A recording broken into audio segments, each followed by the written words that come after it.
भारत सरकार की एक असफल और घुटना टेक विदेश नीति का एक नया दौर चल गया है।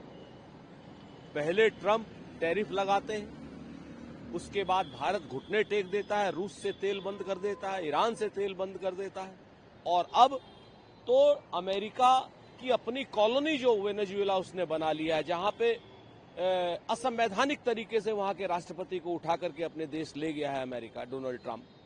उस वेनेजुएला का तेल अमेरिका अब भारत को बेच रहा है। ये इतनी आत्मसमर्पण वाली विदेश नीति और अर्थनीति कभी नहीं हुई थी हिंदुस्तान की। ये देखना बहुत शर्मनाक है कि हम डोनाल्ड ट्रंप के कहने से अपना व्यापार तय कर रहे हैं। सर, कहना है कि सीईसी ने झूठ का पुलिंदा बनाया, हमारे साथ दुर्व्यवहार किया। बैठक के बाद उन्होंने बोला। देखिए, ममता बनर्जी एक निर्वाचित मुख्यमंत्री हैं, जनता के द्वारा चुनी गई हैं और कई बार चुनी हुई हैं, केंद्र की नेता रही हैं। उनके साथ किसी भी अफसर का गैर जिम्मेदाराना व्यवहार उस अफसर के लिए भी नुकसानदायक साबित होगा। उसे भी कानूनी प्रक्रियाओं का सामना करना पड़ेगा। एक चुने हुए नेता को अगर दुर्व्यवहार कोई करता है तो ऐसे शख्स को अपने पद पर बने रहने का कोई हक नहीं है।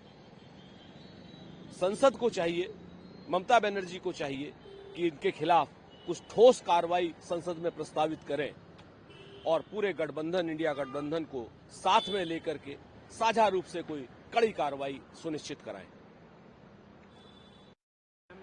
नरवणे के किताब पर जो है लोकसभा में बहस हुई।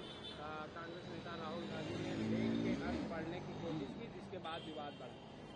जनरल नरवणे की किताब पर बहस नहीं हुई है, चीन के अतिक्रमण पर बहस हुई है। चीन का अतिक्रमण क्यों हुआ, उसमें जनरल नरवणे का वो उदाहरण पढ़ा जा रहा था, जिसमें उन्होंने स्पष्ट लिखा है कि जब चीन की सेना अपने टैंक आगे ला रही थी और फौज सिग्नल दे रही थी, फौज पूछ रही थी हमारे राजनीतिक नेतृत्व से कि क्या करें, तो हमारा राजनीतिक नेतृत्व 2.5 घंटे तक सो रहा था। नींद की गोली लिए था, क्या किए था, सो रहा था।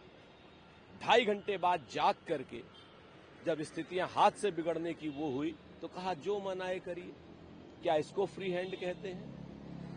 भारत सरकार ने, नरेंद्र मोदी जी की सरकार ने एक गलत काम किया है। सेना, हमारा पूरा सैन्य साहस, पराक्रम, युद्ध कौशल, निपुणता के साथ तैयारी में लगी हुई है, लेकिन कमजोर राजनीतिक नेतृत्व, देरी से फैसले लेने की वजह से हमने अपनी भू रणनीतिक पकड़ उस जगह पर छोड़ दी।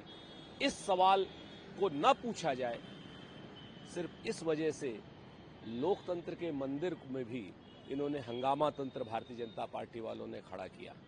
वो किताब छप चुकी है, बाजार में नहीं आई। क्या जनरल नरवणे पाकिस्तान सेना के थे? हमारी बहादुर सेना के सेनाध्यक्ष हैं, नियम कानून को जानने वाले हैं। 1.5 साल हो गया, उनकी किताब आप बाजार में क्यों नहीं आने दे रहे हैं? ये बात सरकार को बतानी चाहिए।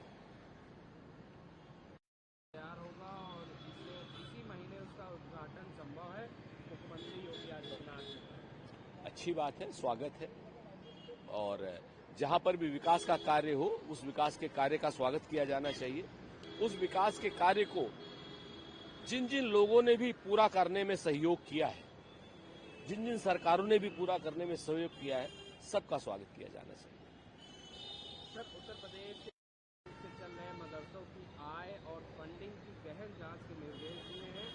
इस कदम का उद्देश्य इन संस्थानों को मिलने वाले विदेशी चंदे और आय के स्रोतों की पारदर्शिता को सुनिश्चित करेंगे।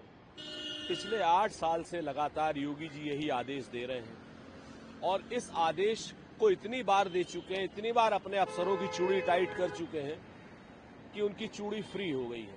हर बार यही आदेश देते हैं कि पैसे का वो हिसाब होगा, फंडिंग का हिसाब होगा, हवाला का हिसाब होगा। अरे भाई, कौन रोक रहा है? गैर कानूनी कोई चीज है उसको रोकिए आप, ये तो आपका काम है।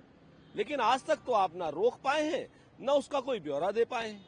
8 साल में ये कम से कम 5वीं या 6ठी बार योगी जी का आदेश है, तो क्या योगी जी का आदेश उनके अफसर नहीं मानते हैं, और या फिर कोई गड़बड़ नहीं है? दोनों चीजों में से योगी जी बताए ना। जब भी चुनाव आने लगता है तब हिंदू मुसलमान करने के लिए ऐसी बातें करने लगते हैं।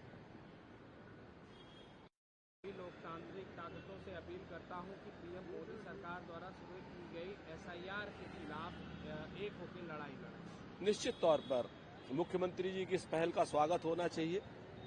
दल से, धर्म से, जाति से, क्षेत्र से और संप्रदायवाद से ऊपर उठ करके लोकतंत्र को बचाने के लिए एसआईआर की इस फॉल्टी प्रक्रिया के विरोध में सभी दलों को एक होकर के जनता के नेतृत्व में लड़ाई लड़नी चाहिए, और ऐसा जो भ्रष्ट चुनाव आयोग और आयुक्त है जिनके ऊपर आरोप लग रहे हैं, इनको हटाया जाना चाहिए।